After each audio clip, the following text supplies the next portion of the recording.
Hey comic lovers, E-Money and the Old Man back with you again. So, what are we talking about today? Well, first of all, we are giving our review of the newest film from Marvel Studios and Sony Pictures, Morbius. Then, later, we are going to be talking about comic book reviews and previews for this week. And then later, we're going to give you yet another preview for this spring's pop-up comic book shop. And what you can expect, comic books and toys. Alright. I'm pretty sure this has something to do with Spider-Man. This is Back Issues.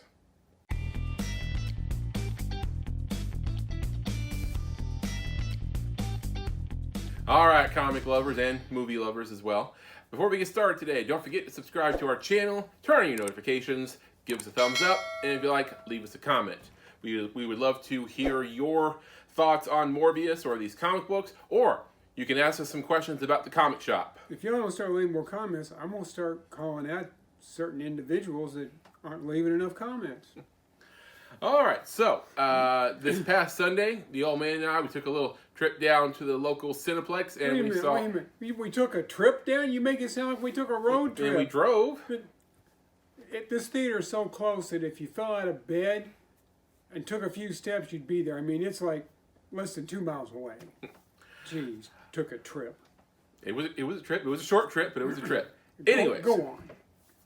We saw the newest film from Marvel Studios and Sony, Morbius. Okay. So the whole Marvel Studios and Sony thing gets right under my skin. Yeah, I mean, we talked about it before. How Sony needs to work this out because Spider-Man, Tom Holland is obviously a part of the MCU. But his spin-off characters like Venom and now Morbius obviously not part of the MCU, and that's frustrating. You can write a real good story about Venom. You can write a real good story about Morbius. But those characters were introduced to play off of Spider-Man. Mm-hmm. They are Spider-Man villains, Spider-Man kind of villains, anti-heroes in the Spider-Man universe. Mm-hmm.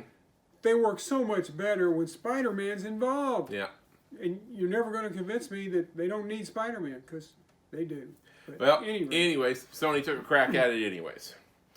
All right, now, since the movie came out, I've seen, a lot of the memes and stuff, and how, people are saying, Jared Leto is responsible for the worst DC movie, Suicide Squad, and now he's responsible for the worst Marvel movie, which is Morbius. Now, DC movie aside, I don't think he quite deserves that title for worst Marvel movie. I'm going to address that real quick. First off, they're talking about Suicide Squad, I assume. Mm-hmm. Now, his part in Suicide Squad, I didn't like his version of the Joker. I'm pretty picky about the way the Joker should be, and the most popular ones haven't hit it yet.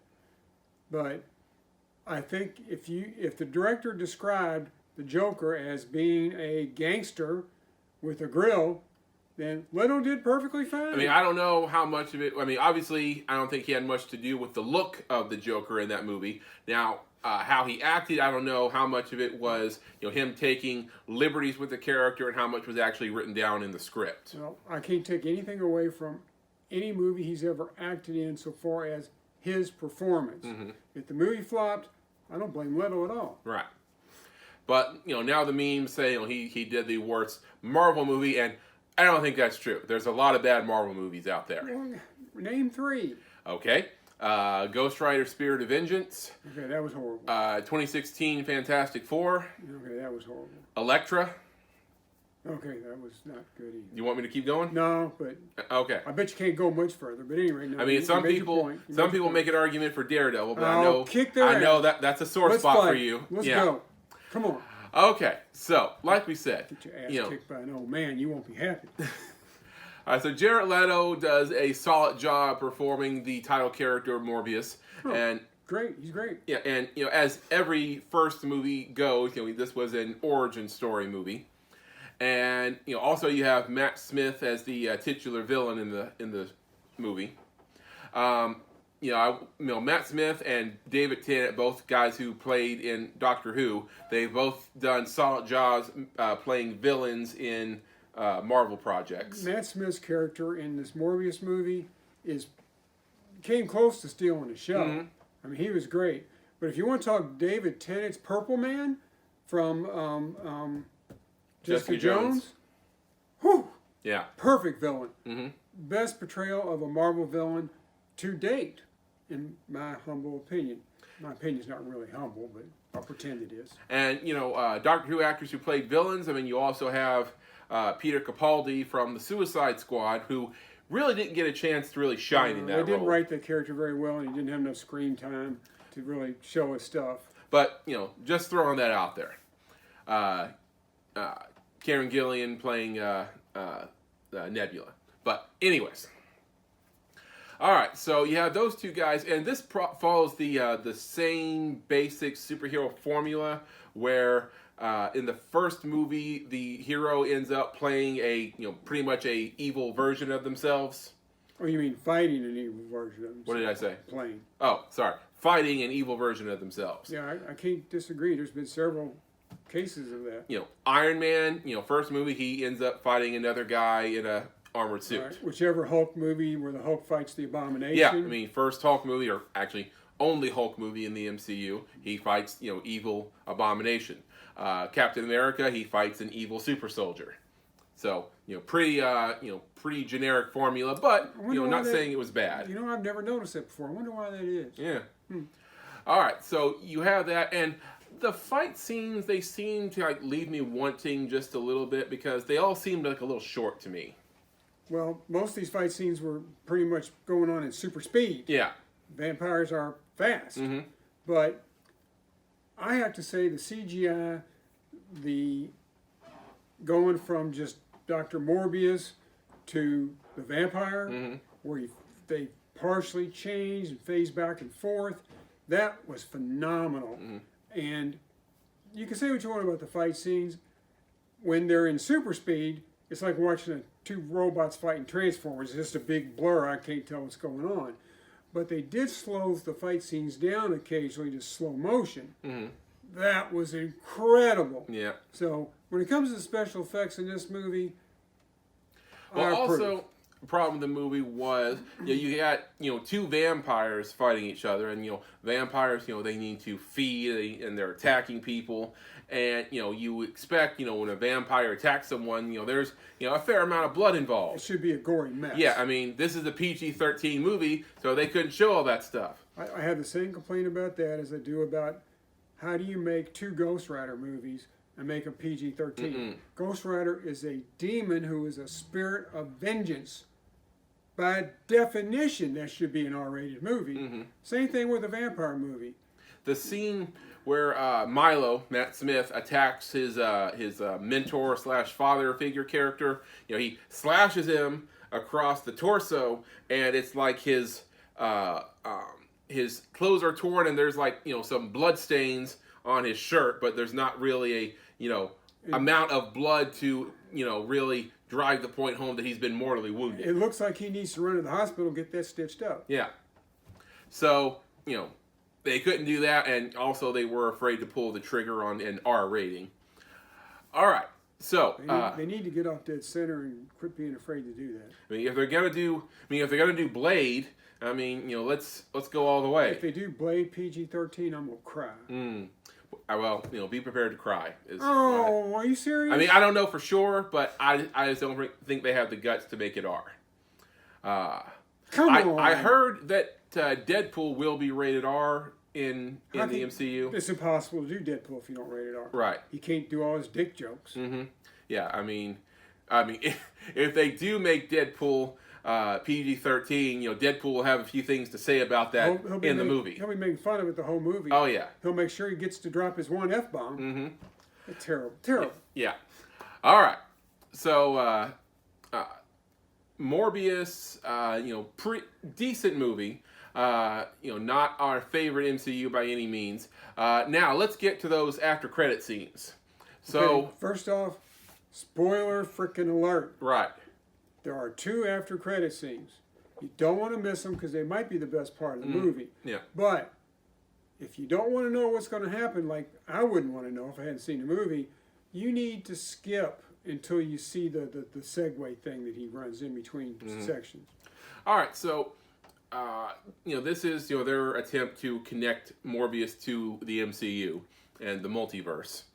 So I I assume this has something to do with the end of Spider-Man Far From Home, or No Way Home, sorry, where, the cracks are coming through, and, Doctor Strange is trying to hold it all together, where, something happens to Adrian Toomes from the Marvel MCU universe, where he's locked up in prison, and he ends up in the prison in Morbius's universe.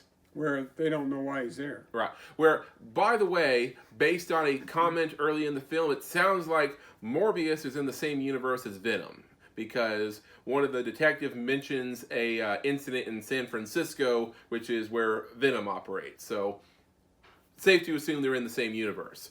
So, Adrian Toomes shows up in the prison, and they don't know how he got there, so, they're going to release him. So then... Which they do release him. Right. So... Next scene, Morbius is out in the desert somewhere, and all of a sudden, Vulture, Toomes, in his full Vulture outfit, comes up to him and says, "Hey, how you doing?" And he says, "I'm pretty sure this has something to do with Spider-Man. You and I, we should probably team up." To which Morbius says, "I'm listening." And if Morbius, he's not in Spider-Man's universe, there is no Spider-Man in this universe so far as we know. When Vulture says this has something to do with Spider-Man, I feel like he should have been like, who the hell's that? Well, also he makes a comment, Toomes makes a comment, "I think we can do some good." Well, what is the Vulture's version of good? Because if he's going to go robbing banks and committing crimes and putting people at risk, Morbius is not going to be his buddy. Morbius is an anti-hero. He doesn't want to hurt anybody. And he's not going to team up with a guy who's committing crimes. Unless they totally change his character, which I don't see him doing, and that'd be a sin. I mean, Toomes, everyone's the hero of their own story. To him, Tony Stark is the villain. And so he's just trying to do right by his family, I guess. Which, by the way, MCU Spider-Man, he's never had a villain that was not one of his own making. First two movies were Tony Stark was responsible for creating. Third movie, all of these villains were, villains from other Spider-Men. So he's never fought his own villain, pretty much. Huh. Yeah. I hadn't thought about that. Yeah. All right, but that's neither here nor there. All right, so what does this mean for the future? We have, Doctor Strange and the Multiverse of Madness coming up. Is there going to be a connection to Toomes and Morbius in that movie? We don't know. Hopefully they're going to pick this up somewhere. And, you want to see, every Marvel character that is not in the MCU just yet. If there's a place for him, you want him to come over into the MCU. I need to see all the Spider-Man villains show up in the MCU. We need to get the X-Men into the MCU. Yeah. We need to get the Fantastic Four into the MCU. We need it done correctly. We don't want to screw it up, but it needs to happen. And from my personal opinion, we need to end this multiverse crap. I hate the multiverse. I know y'all love it. It's a good chance to see actors from other universes show up. Great. You had your fun. Let's get serious now. Get rid of the multiverse. I mean, one way to do it, the way they did it in the Arrowverse was Supergirl's over here, Flash and Arrow are over here. So after Crisis, it's like they solved the crisis. All of a sudden, all the Earths are kind of together, and everyone from Flash's universe knows who Supergirl is because, as far as they know, they've been near the whole time. Well, that lasted about as long as the putting all the Earths together lasted in the comic books.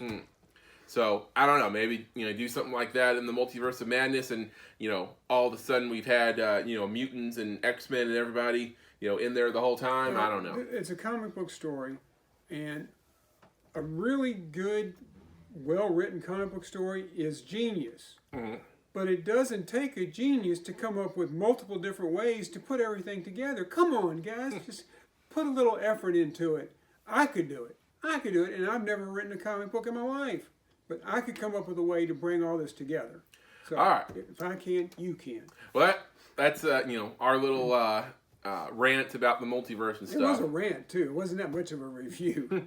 All right. So where do we come down on Morbius? And let's try to evaluate the movie based on its own merits Absolutely. and not its own. Now, keep in mind, when we review comic books, we rate it on a 5-shield system. Mm-hmm. We do movies differently.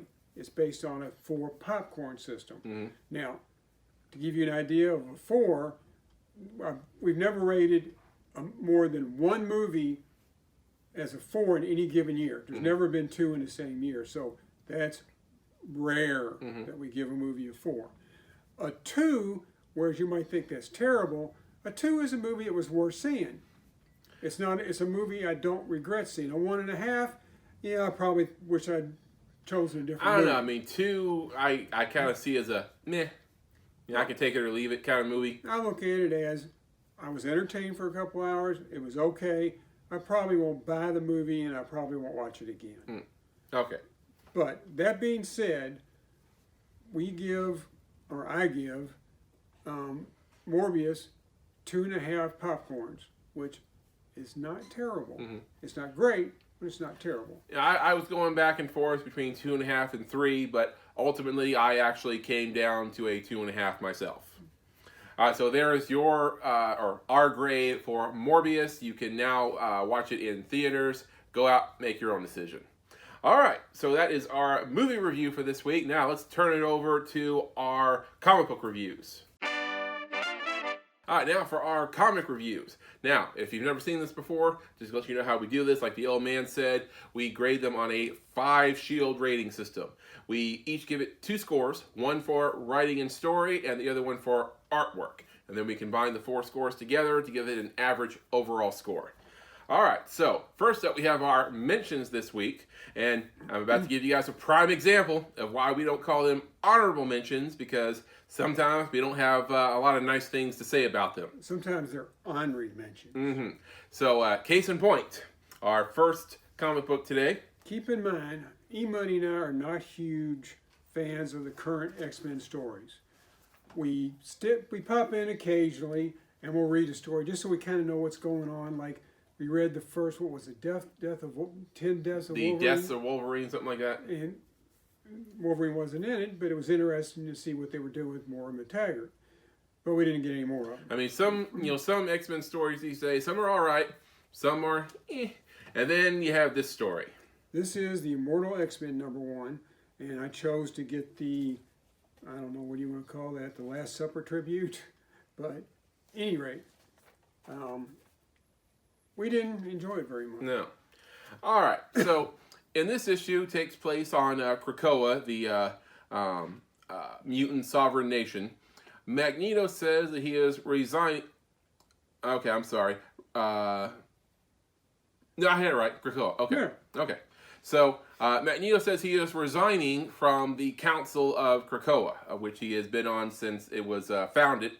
And, some people on the council are like, what? Other people are like, okay, that sounds about right.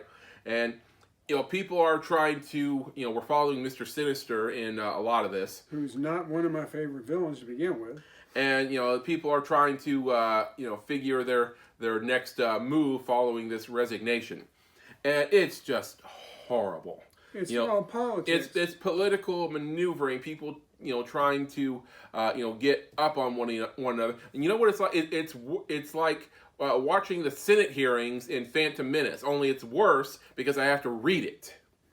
I mean, it's just terrible. And the only really bit of action you get here is near the end, one of the mutants that was hoping to be voted onto the council doesn't, and she retaliates in response, and that's about the only action you get in this one. It's just terrible stuff. So, Immortal X-Men #1, we will not be getting the next issue. Nope. The artwork was decent, if that matters to you. That's the only thing that kept it from getting a really horrible score. Yeah. So, ends up with a final score of 2.5 shields. 2.5 shields out of 5. All right, next up. All right. We have #6 in a 12-issue miniseries. And I'll be honest, I don't see what they're going to do for 6 more issues, because this is so brutal that I don't think they're going to have anybody left to tell a story about. This is DC versus Vampires, #6 out of 12. All right. And we've been following this story for a while now, and we told you guys before that it would likely make it into our top 3 every month if the artwork was just a little bit better. I mean, it's not bad artwork. I think we both, we both gave it a 3. Mm-hmm. It's just not that. It's the type of artwork that tells the story quite well. Yeah. But there's no panels that you stop and want to look at again because they were so pretty. Right. All right, so DC versus Vampires. The Bat family is fortified against the incoming superheroes turned vampires, mostly Wonder Woman and Green Lantern here. And then also the Suicide Squad have had a couple members turn vampire as well. Them and Batgirl are fighting those vampires. I got confused for a second on that one, on which ones were the vampires. Mm-hmm. So, you'd think Wonder Woman and Green Lantern against the Bat family wouldn't be much of a fight. But, Batman, he's he plans ahead and, he knows how to exploit weaknesses. Well, the Suicide Squad has been trying to track the Joker, who they believe has been turned to the Vampire King, and it's where he is currently residing in Joker's body. But turns out that's not the case. And, Batman, unfortunately, as smart as he is, can't quite plan for everything. And, I gotta say, it's a good thing this doesn't take place in the regular continuity. Well, there'd be no more comic books from DC. Yeah. I mean, a lot of canceled titles, even if from this point on, everyone, they kill the Vampire King and everyone goes back to being human. Like, still, a lot of dead characters here. Like, earlier in the story, Flash is killed, and they wrote this really well, the way they killed Flash. And the reason they killed Flash was because if the vampires turned Flash, then his bloodlust, because of Flash's metabolism, he'd kill everybody. Yeah, he would wipe out the whole world because of his bloodlust, and the planet wouldn't be sustainable for the other vampires. So they can't turn him, so obviously they have to kill him. So really good writing here, and like I said, artwork is decent. So looking forward to what happens next, but I don't know how they're going to do another 6 issues. So DC versus Vampires, number 6 out of 12 are mentioned for this week, coming in at 3.5 shields. 3.5 shields out of 5. All right, so there is our mentions. Now on to our top 3 for this week. All right. And I know y'all have heard this before, but it's going to keep happening. There's only been 1 week that I remember where there were no ties in this situation. Well, this week, tied for 2nd and 3rd. So I've been letting E-Money decide how we break the ties. And he came up with this little stick-looking thing, electronic device called Bop It? Bop It. Bop It, where music's playing and then it'll say pull it. Bop it, pull Bop it, pull twist it, twist it. And you have to do what it said to do. Only as the game goes on, you get an increasingly shorter amount of time to react. Well, I'm pushing 67 now. At the end of the summer, I'll be 67. And trust me, from 50 on, your reactions go down. And yeah, he has the advantage. Somehow, most of the things he picks to break ties, he has an advantage. Imagine that. So, once again, if you don't like the 2nd and 3rd picks, or don't like the order, if you disagree. All right, so let's start with number 3. We've talked a lot about Ghost Rider and how it needs to be R-rated. So we've gotten a new comic book called Ghost Rider. This is the 2nd issue. We got Johnny Blaze back as Ghost Rider. Only this one slants more toward being a horror story than a superhero story, which he's a spirit of vengeance. He's a demon. That should be a horror story. And it is. I think they've done a pretty good job so far. Number 2. All right. So, in this story, Johnny Blaze is kind of getting to know his demon side all over again. So he wakes up in the middle of nowhere, as you do, and doesn't know how he got there. And he comes to this inn, and he feels the presence of evil nearby. And I thought it was just going to be a run-of-the-mill serial killer, but Oh, no. turns out it's something far more sinister. And the human killer is actually feeding something below the inn. And Daredevil has to come in and... not Daredevil, Ghost Rider has to come in and deal with that. Well, the way he's feeding this thing is pretty creepy. Yeah, pretty awful. So he has to deal with that. And also, you have another person who we come back to a couple times during the issue who is coming to, we think, kill Ghost Rider. And, she looks human, and whether or not her vendetta is justified or not, we're not sure. I don't know enough about the character yet. So, little tease for that. So, good artwork in this issue. Ghost Rider #2, our #3 pick for this week with 4 shields. After we rounded it up, it hit 4. 4 shields out of 5. All right, next up. Years and years ago, there was a title called Kurt Busiek's Astro City. And he worked a lot with Alex Ross, one of our favorites, to put out some comic books. There were a lot of mini-series. There's a bunch of trades. And I don't remember there being an Astro City for a while, like maybe a few years. So this latest comic is Astro City, That Was Then. Now, I think it's a one-shot. I'm hoping it's a little segue to get us back into the next Astro City storyline. Hopefully, because I sure do like Kurt's writing. Alex Ross usually does at least one cover, and he does the character designs. Sometimes he helps out with the pencils, but in this one I don't think he had anything to do with the actual interior art, unfortunately. Not that it wasn't good, because it was. So here you have the latest Astro City. All right, so this is not really so much a superhero story. It's sort of a road trip story, really, where you have the sidekicks or the team partners of superheroes. They're on a trip together, and they're all kind of deciding what it is they want to do, because a lot of them are thinking about hanging up the cape, so to speak. Well, there's a reason they're thinking about hanging it up, and that's because there was an incident a while back with a villain by the name of the Master. He was a white supremacist with some kind of voodoo magic going on, and he ended up killing a lot of the heroes in a fight. Four teenage heroes that had their own team. I don't remember what the team name was. The Jayhawks. The Jayhawks. Yeah. One member of the team survived because he wasn't there, and it's the race car guy. Right. So, they decide, they realize that it's not all fun and games, and that, this life has, real consequences, and you could actually die. Yeah, they're mortal. They come to a realization that, this is a dangerous game we're in. Mm-hmm. So, it's a real coming-of-age movie that happens to have superheroes in it.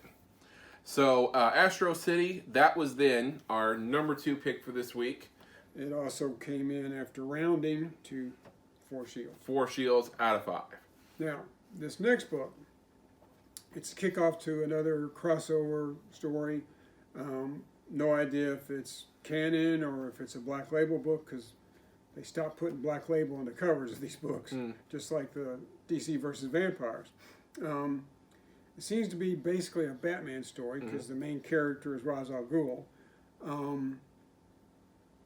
I didn't really do a lot of looking at the ads. I didn't know much about this book. I do know that the second part takes place in next week's Batman. So I don't think we're going to chase all the crossovers. We're just going to get the books we normally get. Okay. But it was pretty cool. Shadow War, and this is the Alpha. All right.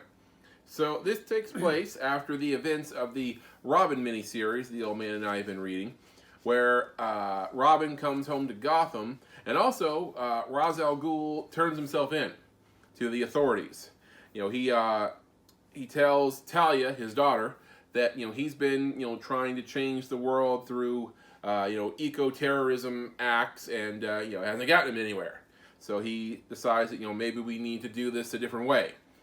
Well, he's about to make a statement to the world with, all the eyes watching, TV reporters and, cameras are up, and someone decides to assassinate him. Now, this is with Batman on Overwatch, trying to protect him to make sure he gets to turn himself in.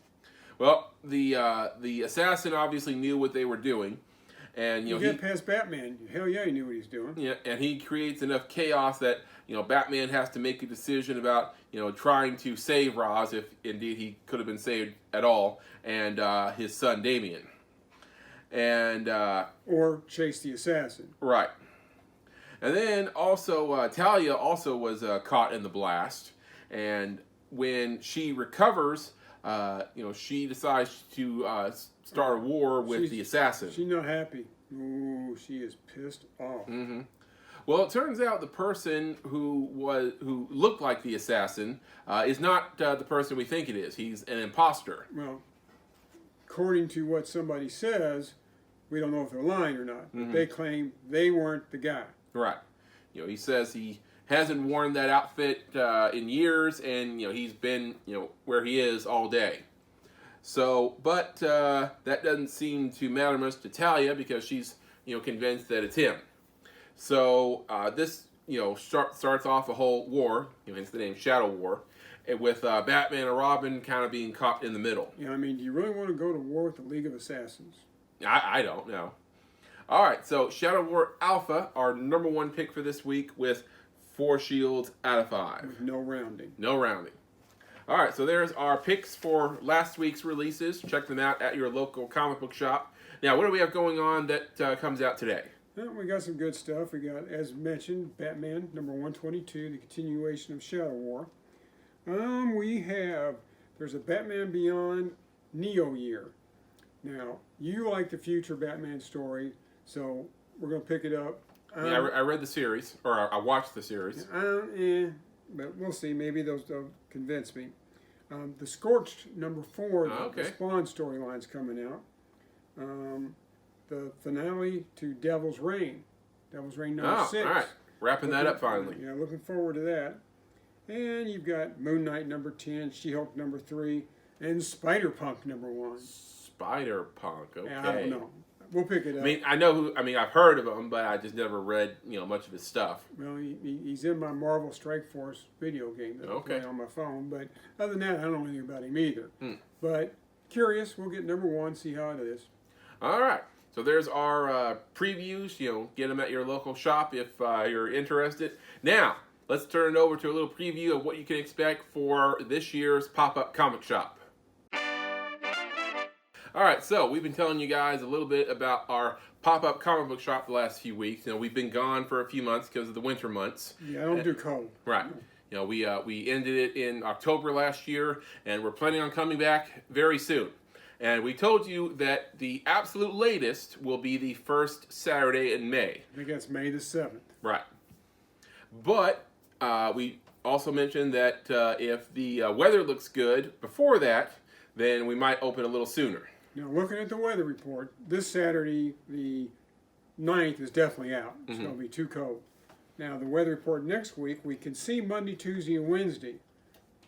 And they're trending north to the highs in the 70s. If that continues, and it doesn't look like it's going to rain, then we might be open on Saturday the 16th. We would probably do a 10 a.m. to 2 p.m., which is later than normal, but with cooler weather, we kick it back some. Right. So, check back with us next week's episode, and we'll have a more definitive answer. Right, we'll be closer to making a decision. If it's going to rain, once we open for good, rain doesn't stop us. We're still there. But I'm not going to open early on a rainy day. Right. All right. So to give you guys, a preview of what we're going to have, we told you guys we've been accumulating all kinds of new merchandise for our sale. If you've been to our sales before, we're going to have all new stuff. We have a whole new collection of Blu-rays and DVDs available. We're going to have new comic books, both, big key collectibles and also, more affordable, $1 to $10 stuff. We got the CGC stuff in that we've showed them in previous videos. Yeah, we have 8 new CGC items. And also we have a huge collection of toys that we have been getting for the last few months, and that's all going to be a part of our inventory. We get a new segment of this collection every week. Every week. And, we've been, accumulating them and pricing them, and I'm not going to say they're all going to be available at the sale because we don't have enough room to put them. Yeah, if you see these things we've been advertising, they'll be out the first week. Mm-hmm.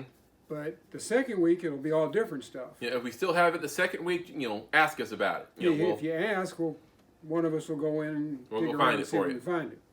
All right, so like we said, we've been accumulating stuff, and I'm going to show you guys a little bit about what we're going to have right here. So first up, comic books. We've got some cool stuff here.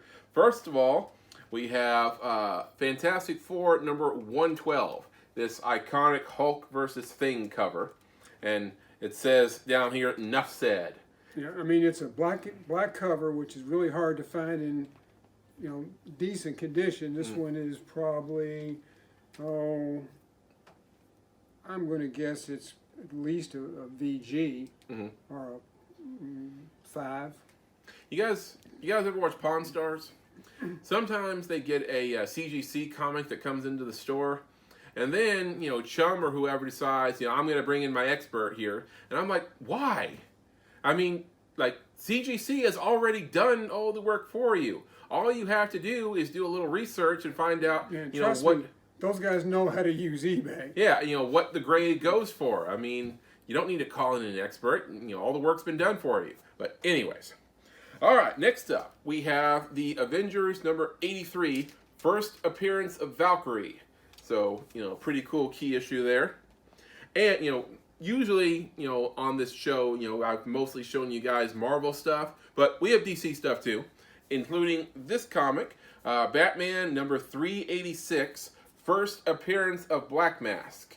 So some cool first appearances, these two right here. All right, so we have these available at our shop, and I've showed you guys all the key issues, first appearances, a couple second appearances, all going to be available at our sale. Comic books are going to always be out. We don't have any, if we have any back inventory, it's because they're doubles. But all our comic books, for the most part, are going to be out. All right, so now on to our toys that I'm going to tease you guys this week. So here we have something pretty cool. We have Marvel Icons Spider-Man figure right here. And, this is obviously a pretty good size figure, and Spider-Man hanging upside down. If you were to take it out of the box, which is almost a shame to do. It is a shame. Yeah. Spider-Man, he's hanging on his web here, and, you could display that just about anywhere. Also, in the box, it has the exclusive Evolution of an Icon book, of which you can see on the back here. Now, if I were to keep this for myself, I'd be tempted to open up just to get to the book. But, almost seems a shame. That's when you bet 2 or something. All right, so Marvel Icon Spider-Man, that's going to be available at our sale. Now, for the last few weeks, I've mostly shown you guys superhero and horror movie stuff. And, we have all kinds of figures from horror movies, mostly from the 80s, the slasher movies, your Jason, your Freddy, your Chucky. I think we have some stuff from Species as well. So, all that stuff going to be available. But we have some other stuff as well. Anybody here a Simpsons fan? We have... There's got to be tons of you out there. It's the longest running show on TV. Yeah, we have some Simpsons stuff here, including this figure. This is, you had his name a second ago. Is it Jeff something? Keep talking, I'll find it. This is Jeff, aka the comic book guy, and Jeff Albertson. Jeff Albertson, all right. And it says right here, exclusive comic book guy, available nowhere else. I mean, I don't know where it was available in the first place, but I assume it's relatively rare. Or they could just be making fun of the comic book industry. Who knows? Right. So it has the whole, comic book store environment around him. So that's pretty cool. And we have, I would say, at least a half dozen Simpsons items that are going to be available. Remember, we're getting 2 more in this week. Actually, 3 more in this week. So 3? Yeah. That's right, we're getting Bartman. Bartman and some other guy. So we have a few Simpsons items if you guys are into that. Also, if you guys are pro wrestling fans, we have 1 or 2 items, not a whole lot. So far, the gentleman we're buying the collection from has not come up with a lot of wrestling figures, although he says he may have them because he's a wrestling fan, and he just maybe hasn't dug them out yet. Right. We'll see. So we have here a Sting from WCW figure here, and this goes way back to the heyday because you can see this is a official WCW product on the sticker there. So back when WCW was still a company, this came out in 1999. So this was back in Sting's prime, and still in his prime. What are you talking about? Yeah, absolutely. And this is one of my favorites because Sting was one of my guys back in the day. When I was watching during the Monday Night Wars, WCW, my guys were Goldberg and NWO Wolfpack, of which Sting was a member of. And then the whole finger poke of doom happened and they betrayed me, but that's a whole other story. Sting was not there for that part, so I don't hold that against him.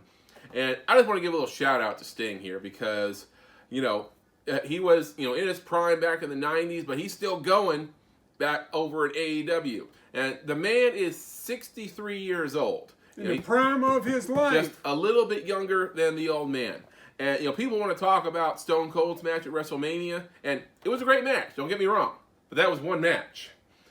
Sting, he's still mixing it up with the young kids just about every week.